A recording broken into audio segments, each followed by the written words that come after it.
আলহামদুলিল্লাহি রাব্বিল আলামিন ওয়াসসালাতু ওয়াসসালামু আলা সাইয়্যিদিল মুরসালিন আম্মা বা'দ ফাআউযু বিল্লাহি মিনাশ শাইতানির রাজীম বিসমিল্লাহির রহমানির রহিম সালাতু ওয়াসসালামু আলাইকা ইয়া রাসূলুল্লাহ ওয়া আলা আলিকা ওয়া আসহাবিকা ইয়া হাবিবাল্লাহ আসসালাতু ওয়াসসালামু আলাইকা ইয়া নবিয়াল্লাহ ওয়া আলা আলিকা ওয়া আসহাবিকা ইয়া নূরাল্লাহ। প্রিয় ইসলামী ভাইরা, মাদানী চ্যানেলের দর্শক শ্রোতা, আপনাদেরকে আরও একবার স্বাগত জানাচ্ছি মাদানী চ্যানেলের ধারাবাহিক অনুষ্ঠান তাওবার ঘটনা ও বর্ণনা। এই অনুষ্ঠানে আপনারা যেখান থেকে দেখতে পাচ্ছেন, আল্লাহ পাকের সন্তুষ্টির জন্য মনোযোগ সহকারে শ্রবণ করার নিয়ত করুন। তাওবা এটা উত্তম একটা ইবাদত। তাওবা করার মাধ্যমে বান্দার সাথে আল্লাহ তাআলার সাথে কানেক্ট হয়ে যায়। আল্লাহ পাক রব্বুল আলামিন বান্দার উপর দয়া করে, মেহেরবানি করে। তো মানুষকে তওবার দিকে ধাবিত করার জন্য যারা নেকির দাওয়াত দেয়, যারা মানুষকে সৎ পথে উপদেশ দেয়, সে কিংবা হুজুর হোক, আলিম সাহেব হোক, আল্লাহওয়ালা হোক, নিজের মা বাবা হোক, তো মানুষের যার মধ্যে যে রোগটা বিদ্যমান, রোগীর রোগ নির্ণয় যদি করতে না পারে, সেক্ষেত্রে মেডিসিন কিভাবে দিবে? যার জন্য যেটা প্রয়োজন, সে প্রয়োজন অনুসারে যদি তাকে ওষুধ দেওয়া হয়, সেক্ষেত্রে আরোগ্য লাভ করতে সক্ষম হয়। তো ইনশাআল্লাহ তাআলা আজকে আমরা কোন নসিহত কাকে কোথায় করা লাগবে সে সম্পর্কে, তওবার দিকে ধাবিত করার জন্য সে সম্পর্কে আমরা জানব। শুরুতে আমরা দরুদ শরীফের ফজিলত শ্রবণ করি। আল্লাহ তাআলার পেয়ারা মাহবুব হুজুরে পাক সাল্লাল্লাহু আলাইহি ওয়াসাল্লাম ইরশাদ ফরমান, তোমরা যেখানে থাকো আমার উপর দরুদ শরীফ পাঠ করো, কেননা তোমাদের দরুদ আমার নিকট পৌঁছে থাকে। আসুন মোহাব্বত নিয়ে দরুদ শরীফ পাঠ করি। সাল্লু আলাল হাবিব সাল্লাল্লাহু তাআলা আলা মুহাম্মদ সাল্লাল্লাহু তাআলা আলাইহি ওয়াসাল্লাম। প্রিয় ইসলামেরা, মাদানী চ্যানেলের দর্শক শ্রোতা, যারা ওয়াজ নসিহত করে, মানুষকে সৎ উপদেশ বর্ণনা করেন, তাদের একটা বিষয় খেয়াল রাখতে হবে, প্রতিটি গুনাহের জন্য শরীয়তের পক্ষ থেকে পৃথক পৃথক শাস্তির কথা উল্লেখ রয়েছে। তো এগুলা মানুষের সামনে উপস্থাপন করা, যেমন যদি কেউ মদ পান করে, চুরি করে, হত্যা করে, গীবত করে, অহংকার, হিংসা ইত্যাদির বিভিন্ন ধরনের কুফল কি রয়েছে, এর পরিণাম কি হতে পারে, সেগুলো মানুষের সামনে তুলে ধরতে হবে এবং বিচক্ষণতার সাথে বিষয়টি খেয়াল করতে হবে। যাকে আমি বলবো, যাকে নসিহত করব, তার মধ্যে কোন রোগটা বিদ্যমান রয়েছে এবং সে মোতাবেক তাকে বোঝানোর চেষ্টা করতে হবে। যদি কোনো কারণে এটার দিকে যদি ব্যর্থ হয়, তাহলে মানুষকে বোঝানোর ক্ষেত্রে যদি ব্যর্থ হয়, তাহলে মানুষকে ভালো কাজের দেখে কীভাবে আহ্বান করা হবে? সেজন্য অভিজ্ঞ বিচক্ষণ চিকিৎসক যেমন প্রথমে গভীর পরীক্ষা নিরীক্ষার মাধ্যমে রোগ নির্ণয় করে পর্যবেক্ষণ করার মাধ্যমে, ঠিক তদ্রূপভাবে মানুষের যে গুনাহের রোগ রয়েছে সেগুলো সম্পর্কে মানুষকে বোঝানোর চেষ্টা করতে হবে যে এই গুনাহের কারণে কি কি হতে পারে সাইড এফেক্ট। একটা হচ্ছে দুনিয়াবি, একটা হচ্ছে আখিরাতের ক্ষতিগ্রস্ত কিভাবে হতে পারে, দুনিয়াতে সেটার কুফল কি হতে পারে। তো কথিত আছে, একবার এক ব্যক্তি নবী করিম সাল্লাল্লাহু আলাইহি ওয়াসাল্লামের দরবারে উপস্থিত হলো, হাজির হলো এবং আরজ করলো, ইয়া রাসূলুল্লাহ সাল্লাল্লাহু আলাইহি ওয়াসাল্লাম, আমাকে এমন কিছু নসিহত করুন, কিন্তু সেটা যেন বেশি দীর্ঘায়িত না হয়, এমন কিছু নসিহত করুন। আল্লাহ রাসূল সাল্লাল্লাহু আলাইহি ওয়াসাল্লাম ওই লোকটিকে লক্ষ্য করে বললেন, তুমি ক্রুদ্ধ হইও না। অপর এক ব্যক্তি কিছু উপদেশ চাইল হুজুর আলাইহিস সালাতু ওয়াসসালামের দরবারে, ইয়া রাসূলুল্লাহ, আমাকে কিছু উপদেশ দান করুন। তো বললেন, তোমার উচিত অপরের ধন সম্পদ আশা না করা, এটাই তোমার জন্য ধন্যাঢ্যতা। তুমি লোভ লালসা হতে নিজেকে বাঁচিয়ে রাখো, আর এটা উপস্থিত দারিদ্রতা। নামাজ পড়ো বিদায়ী নামাজের মতো, এখন মনে হচ্ছে এটাই আমার শেষ নামাজ, ওভাবে তুমি নামাজ আদায় করো। আর এমন কথা হতে বেঁচে থাকো যার জন্য তোমাকে ক্ষমা চাইতে হয়। অনেক সময় অনেক কথা বলে ফেলা হয় যেটার কারণে ক্ষমা চাইতে হয়, এই ধরনের কথা থেকে বেঁচে থাকো। অন্য এক ব্যক্তির নসিহত প্রার্থনা করলে তিনি বললেন, তুমি মিথ্যা কথা বলিও না। এখানে একটা জিনিস খেয়াল করছেন যে আল্লাহর নবী রাসূল পাক সাল্লাল্লাহু আলাইহি ওয়াসাল্লাম কোনো এক ব্যক্তিকে ক্রোধ করতে মানা করেছেন, কোনো একজনকে জবানের হেফাজতের ব্যাপারে বলেছেন, অনেককে ধন সম্পদের লোভ থেকে নিজেকে বাঁচানোর জন্য বলেছেন, অনেককে নামাজের ক্ষেত্রে খেয়াল রাখার ব্যাপারে বলেছেন। আসলে এক একজনের এক একটা রোগে মানুষ ধাবিত। যে নামাজই পড়ে না, কেউ আছে নামাজই পড়ে না, গুনাহের মধ্যে নিমজ্জিত, যদি কোনোভাবে যদি তাকে যদি নামাজের নসিহত করা হয়, তো নামাজের দাবিত হওয়ার কারণে সে দেখা যাচ্ছে অন্যান্য পাপচার যেগুলো আছে, গুনাহের মন্দ রয়েছে, সেগুলো থেকে সে আস্তে আস্তে পরিহার করার সুযোগ মিলতেছে। এখন শুরুতে গিয়ে যদি তার পাপ কাজ সম্পর্কে তাকে বারবার বলা হচ্ছে এটা করো না, এটা করো না, কিন্তু সে মানা করার পরেও সে নিজেকে শুধরাতে পারছে না, কারণ তাকে নামাজের দিকে আহ্বান করার বরকতে দেখা যাচ্ছে অন্যটা সে ত্যাগ পাচ্ছে। এরকম আরও একজন আসলো যে ইয়া রাসূলুল্লাহ সাল্লাল্লাহু আলাইহি ওয়াসাল্লাম, আমাকে একটা আমল শিখিয়ে দেন, আমার দ্বারা তো অনেক গুনাহ সংগঠিত হয়, যে তুমি মিথ্যা কথা বলিও না। যে মিথ্যা কথা বলতে মানা করেছে, কারণ সে তো শরাব পান করে, আদার্স অনেক গুনাহ সংগঠিত তার দ্বারা হয়। তো এখন সে শরাব পান করাই ছেড়ে দিল, কারণ কেউ জিজ্ঞেস করলো যে তোমার মুখে কিসের দুর্গন্ধ, তুমি কি শরাব পান করছো? সে তার মিথ্যা বলতে পারছে না, সে তো ওয়াদা করেছে হুজুর আলাইহিস সালাতু ওয়াস সালামের দরবারে যে একটা নসিহত করুন, সেটা আমি মেনে নিব। তো বলছে তুমি মিথ্যা কথাই ছেড়ে দাও। তো যদি কেউ জিজ্ঞেস তুমি নামাজ আদায় করছো, এখন সে তো বলতে পারো নামাজ আদায় করি নাই, তাকে নামাজ আদায় করতে আসতে হচ্ছে। রোগ নির্ণয় করে তাকে সেইভাবে যদি গাইডলাইন দেওয়া হয়, তো মানুষ আল্লাহ সুবহানাহু ওয়া তাআলার পথে আসার জন্য, গুনাহ থেকে নিজেকে বাঁচানোর জন্য একটা সুযোগ মিলে যায়। আল্লাহ পাক আমাদের সবাইকে নিজে আমল করার এবং অপরকে সৎ কাজের উপদেশ দেওয়ার, অসৎ কাজে বাধা প্রদান করার সে তৌফিক আল্লাহ আমাদের নসিব করুন। কারণ নিজে শুধু তওবা করলাম, নিজের আশেপাশে যে সমস্ত লোক মানুষ রয়েছে তাদেরকে আমরা তওবার দিকে আহ্বান করলাম না, তাহলে তো কোনোদিন সেটা হয় না। নিজেকেও বাঁচতে হবে, অপরকেও বাঁচাতে হবে। এক ব্যক্তি মুহাম্মদ বিন ওয়াসি এর খেদমতে এসে আরজ করল, আমাকে কিছু উপদেশ দিন। তিনি বললেন, দুনিয়াতে তুমি সংসার অনাসক্তিকে নিজের জন্য আবশ্যক করে নাও। সংসার অনাসক্তি, সংসার প্রতি আসক্ত হওয়া থেকে তুমি নিজেকে কী করো, নিজেকে হেফাজত করো। তো উপস্থিত বিবরণের প্রতি যদি একটা লক্ষ্য করা যাবে যে নবী করিম সাল্লাল্লাহু আলাইহি ওয়াসাল্লাম প্রথম ব্যক্তি যে প্রথমে নসিহতের ক্ষেত্রে ক্রোধের আলামত কোনো এক ব্যক্তির মধ্যে পেয়েছে, সেজন্য তাকে ওই নসিহত করেছেন। কোনো এক ব্যক্তির মধ্যে দেখেছেন ধন সম্পদের লোভের প্রতি তার একটু নেশা রয়েছে, সেজন্য তাকে লোভ থেকে বাঁচার জন্য নসিহত করেছেন। মোট কথা, যার যে গুনাহ সংঘটিত হয়, যে পেরেশানির মধ্যে তাকে ওইখান থেকে বাঁচানোর জন্য চেষ্টাটুকু করতে হবে। এক ব্যক্তি হযরতে মুআজ রাদিয়াল্লাহু তাআলা আনহুর খেদমতে হাজির হয়ে কিছু উপদেশ প্রার্থনা করলেন, হুজুর আমাকে কিছু নসিহত করুন। অনেকে হয়তো আপনার কাছেও আসে, ভালো পরামর্শ চায় যে আমাকে এমন কিছু বলুন যাতে আমি ভালো হতে পারি। আপনি তো জানেন তার কাছের মানুষ কোন জিনিসটা তাকে বলা দরকার। এখন অনেক মানুষ আসলে সুযোগ সন্ধানী, যখন কেউ ভালো হতে চায়, ভালোর দিকে কদম উঠায়, সামনে অগ্রসর হয়, আফসোসের বিষয় অনেক মানুষ সেটাকে অন্যভাবে নেয়। যেমন এই সুযোগে তাকে হেয় করা, তার দুষ্টুটি সবগুলো তার সামনে বলতে থাকা, তাকে হীনমান্য করার চেষ্টাটাও করে। আল্লাহ পাক হেফাজত করে এমনটা না করা চায়। দেখা যাচ্ছে কি অতিরিক্ত বলার কারণে মানুষের স্বভাবের মধ্যে তো অনেক খারাপ আছে, অনেক খারাপ খাসলত আছে, সবগুলো যদি বলতে থাকে, সেক্ষেত্রে একজন আল্লাহ তাআলার বান্দা সে তো মায়ুস হয়ে যাবে, সে তো নিরুৎসাহিত হয়ে যাবে। তো প্রথমে যেটা মোস্ট ইম্পর্টেন্ট, বর্তমান সে একেবারে খারাপের দিকে দাবিত হয়ে যাচ্ছে, যেটা সবচেয়ে বেশি, সেখান থেকে প্রথমে তাকে আস্তে আস্তে তার জন্য কয়েকটা নসিহতের দরকার হবে। দেখুন আল্লাহ রাসূল সাল্লাল্লাহু আলাইহি ওয়াসাল্লাম একসাথে সব কিছু কিন্তু বলে দিচ্ছে না, যে কেউ নসিহত চাইলে তাকে তার অবস্থা প্রেক্ষাপট চিন্তা করে নসিহতটুকু করেছেন। তো আমাদের উচিত কাউকে তওবার দিকে আনতে হলে, দেখে দাওয়াত দিয়ে বোঝাতে চেষ্টা করতে হলে তার আন্তাজ বুঝে, যেটা বেশি ইম্পর্টেন্ট রয়েছে যে এখান থেকে বাঁচানো দরকার, সে জিনিসটা করার চেষ্টা করতে হবে। এক ব্যক্তি হযরতে মুআজ রাদিয়াল্লাহু তাআলা আনহুর খেদমতে হাজির হয়ে কিছু উপদেশ প্রার্থনা করলে তিনি বলেন, তুমি যদি সদয় আচরণ করো তবে আমি তোমার জান্নাত প্রাপ্তির জিম্মাদার হব।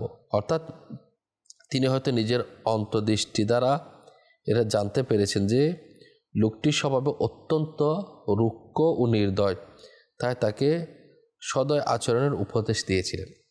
এক ব্যক্তি ইব্রাহিম বিন আতহামের নিকটে এসে বলল, আমাকে কিছু নসিহত করুন। তিনি লোকটিকে বললেন, তুমি অসৎ লোকদের সংস্রব বর্জন করে চলো। যারা অসৎ লোক আছে তাদের সঙ্গ বর্জন করো, নেককার লোকদের সঙ্গে চলাফেরা করো। হযরত ইব্রাহিম বিন আতহাম রাহমাতুল্লাহ আলাইহির লোকটির অসৎ সঙ্গের লক্ষ্য করতে পেরে সে অনুযায়ী উপদেশ দিয়েছে।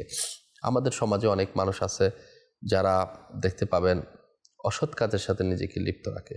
এমন এমন অসৎ কাজ, আল্লাহ তাআলার পানা, নিজেকে গুনাহের সাগরের মধ্যে নিমজ্জিত রাখে, আল্লাহ পাকের নাফরমানি, বন্ধুদের আড্ডা, তাদের সাথে নেশা করা, গান বাজনার মধ্যে সামিল হওয়া। তো একটা জিনিস বুঝতে হবে, অনেক কিছু গুনাহ সংগঠিত হচ্ছে। এর মূল কারণ অসৎ সঙ্গ, খারাপ ছেলেপুলাদের সাথে, মহিলারা মেয়েদের ক্ষেত্রে খারাপ মেয়েদের সাথে উঠা বসা চলাফেরার কারণে খারাপের দিকে ধাবিত হচ্ছে। এখন তাকে তওবা করার দিকে আনতে হলে, ভালোর দিকে আহ্বান করতে হলে প্রথমে খারাপ সংস্পর্শ থেকে বাঁচাতে হবে।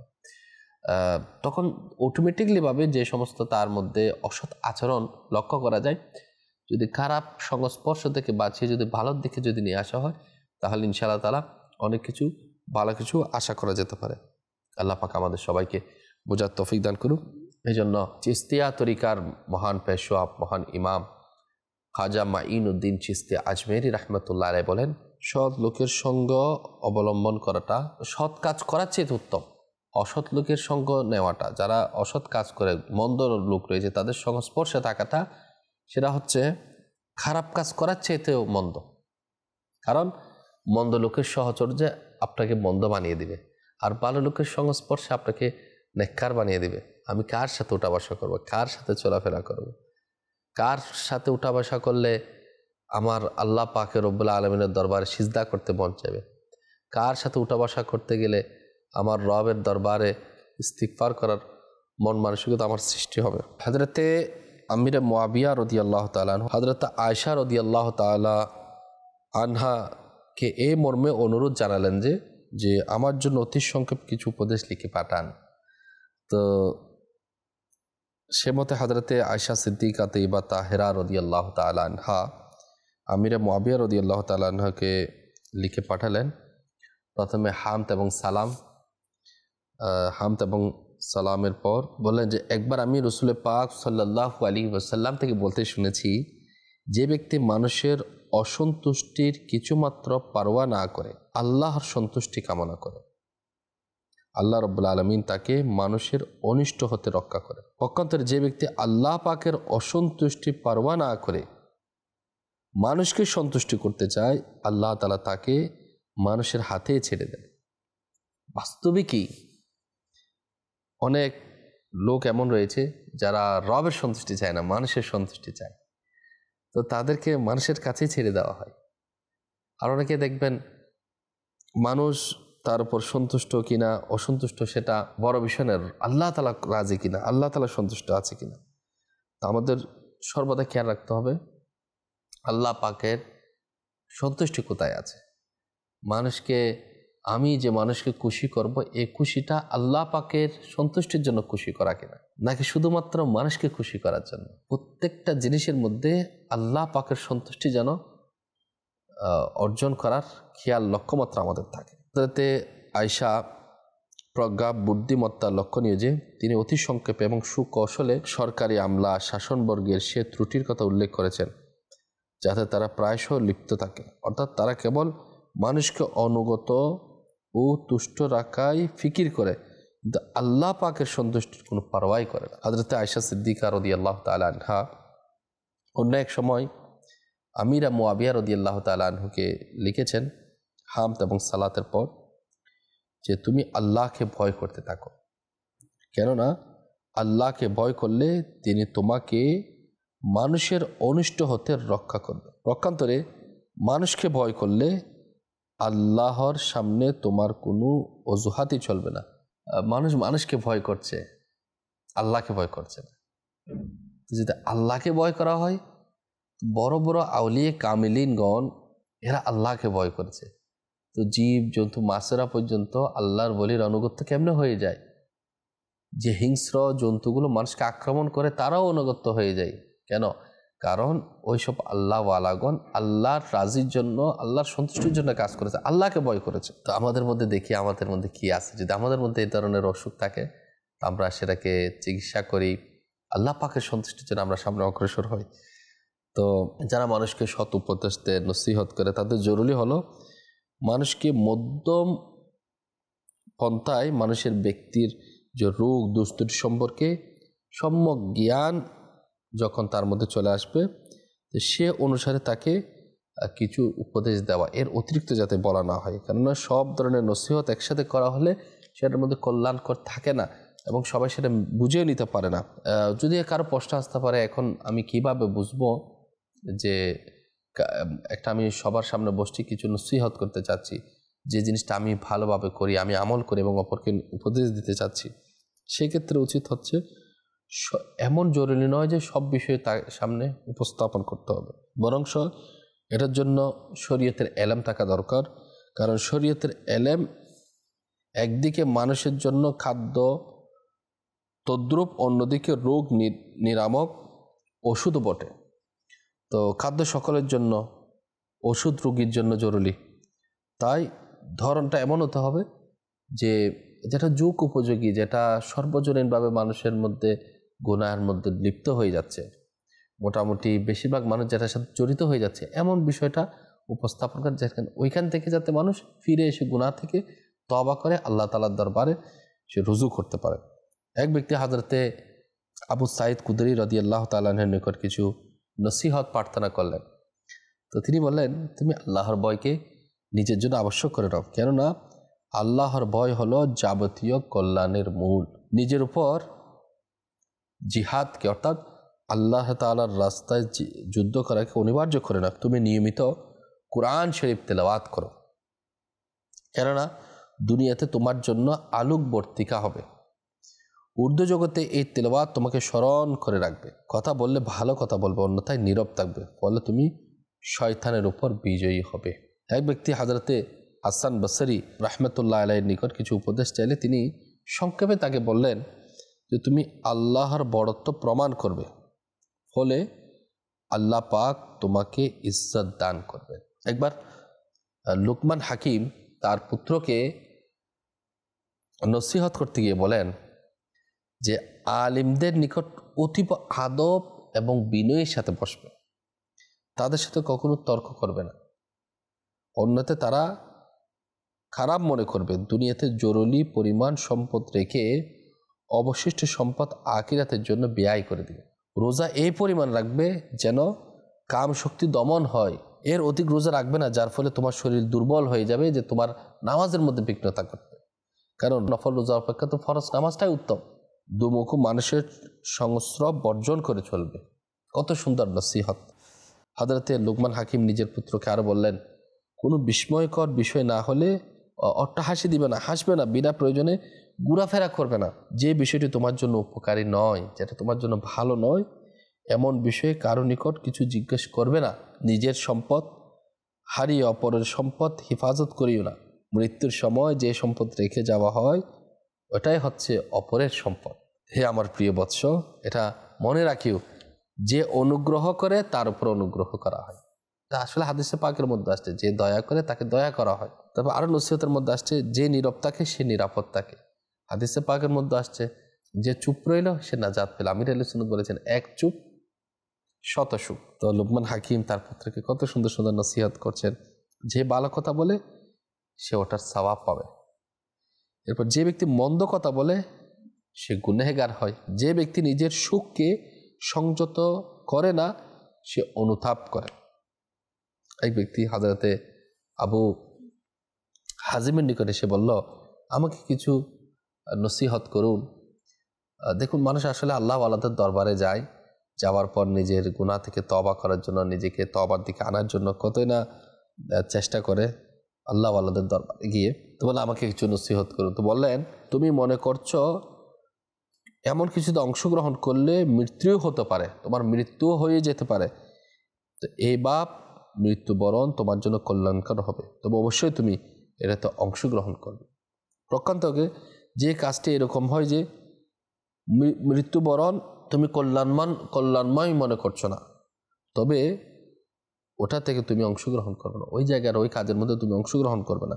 এমন ভালো কাজ যেটা করতে করতে মত যদি চলে আসে, যেটার মধ্যে ভালো আছে, তাহলে ভালো উত্তম মত হবে। আর যে কাজের মধ্যে গেলে তুমি যদি মরেও যাও, সেক্ষেত্রে তোমার কোনো না দুনিয়াতে ফায়দা আছে না আখিরাতে ফায়দা আছে, তো ওই জায়গায় যাওয়ার তো কোনো প্রয়োজনই নেই। একথা হযরতে মূসা আলাইহিস সালাম খিজির আলাইহিস সালামের নিকট কিছু নসিহত চাইলেন। মূসা আলাইহিস সালাম শরীয়তের আলিম এবং নবী, আর খিজির আলাইহিস সালাম ইনি তো আধ্যাত্মিক জগতের পার্সন, তো ওনার মধ্যে আধ্যাত্মিকতার এলম আছে। তো মূসা আলাইহিস সালাম যখন কিছু নসিহত চাইলেন, তো তিনি বললেন সর্বদা হাসি খুশি থাকবেন এবং কখনো ক্রুদ্ধ হবেন না। আপনি সর্বদা এমন থাকবেন যেন আপনার দ্বারা অপরের উপকার হয়, কেউ যাতে আপনার দ্বারা ক্ষতিগ্রস্ত না হয়। শত্রুতা বর্জন করে চলবেন, বিনা প্রয়োজনে কখনো ঘোরাফেরা করবেন না। অপরাধীদের অপরাধের জন্য তিরস্কার না করে নিজের অপরাধের জন্য কন্দন করা উচিত। কত সুন্দর নসিহত খিজির আলাইহিস সালাম নসিহত করেছেন। আসলে মানুষের যদি একটু খেয়াল করি, অপরের পেরেশানি, অপরের সমস্যা দেখে মানুষ সেটা থেকে কেউ হাসি তামাশা বানায়, কেউ বিনোদন বানায়, কিন্তু কেউ আফসোস করে।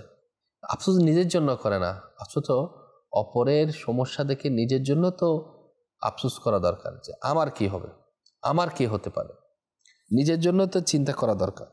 কারণ যে ঘটনাটা, যে পাপটা অন্য কারো দ্বারা সংঘটিত হয়েছে, সেটা তো আমার দ্বারাও হতে পারে। নিজেকে গুনাহের রোগ থেকে বাঁচানোর জন্য চেষ্টা করতে হবে।